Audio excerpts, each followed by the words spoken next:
Pyramid से पहले भी सिटीज थीं, लेकिन वो इजिप्ट में नहीं थीं, क्योंकि सिविलाइजेशन लड़ाई से नहीं, पानी के कंट्रोल से शुरू होती है।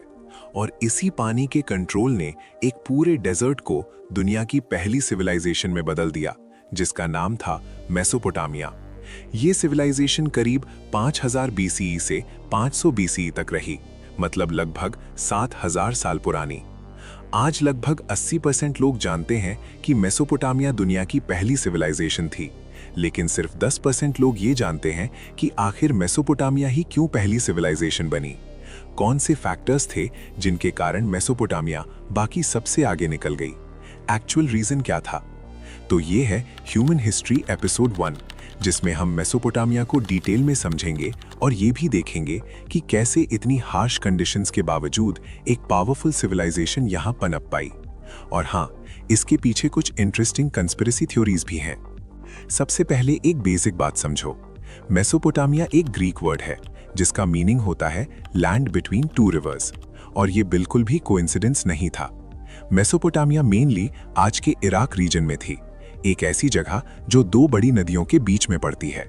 ये दो रिवर्स हैं, यूफ्रेटीज और टिग्रिस। टाइम के साथ इस रीजन में 4 मेजर सिविलाइजेशंस आईं, जिन्होंने यहाँ रूल किया। सबसे पहले आई सुमेलियंस, जिनके किंग गिलगमेश हिस्ट्री के सबसे फेमस रूलर्स में से एक माने जाते हैं। उसके बाद आई अकेडियन एम्पायर, जिसके किंग सार्गोन ऑफ अकाड बहुत मशहूर हुए। काफी टाइम तक सुमेरियंस और अकेडियंस के बीच पावर स्ट्रगल चलता रहा। इनके डिक्लाइन के बाद बेबीलोनियन एम्पायर आई, जिसके किंग हम्मुराबी अपने लॉज के लिए जाने जाते हैं। और फिर आई असीरियन एम्पायर, जिसके किंग अशुरबानीताल बहुत पावरफुल माने जाते थे। इस सीरीज का नेक्स्ट एपिसोड इसी सुमेरियंस और अकेडियंस के पावर स्ट्रगल पर होने वाला है, जो ऑनेस्टली काफी थ्रिलिंग होगा।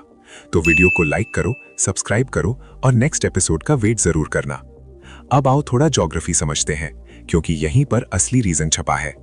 मेसोपोटामिया के साउथ में था पर्शियन गल्फ, नॉर्थ में टर्की के टॉरस माउंटेन्स, ईस्ट में टिग्रिस रिवर और ज़ैग्रोस माउंटेन्स, और वेस्ट में यूफ्रेटीज रिवर और अरेबियन डेजर्ट। टर्की के टॉरस माउंटेन्स लगभग 3 किलोमीटर तक ऊंचे हैं। ये पहाड़ बादलों को आगे बढ़ने से रोक देते हैं, जिस वजह से ज्यादातर बारिश यहीं हो जाती है। और इसी बारिश से टिग्रिस और यूफ्रेटीज रिवर्स का जन्म होता है, जो नीचे बहते हुए इराक के प्लेन्स तक पहुंचती हैं। इन नदियों का पानी तेज करंट के साथ पहाड़ों से कई मिनरल्स अपने साथ लाता है, जैसे क्वार्ट्ज और फेल्ड्स्पार। ये मिनरल्स छोटे छोटे सिल्ट पार्टिकल्स बन जाते हैं, जो फील्ड्स तक पहुंचते हैं। सिल्ट की वाटर होल्डिंग कैपेसिटी बहुत अच्छी होती है, जिसके कारण रिवर बैंक रीजन्स में बहुत अच्छी वेजिटेशन होती है।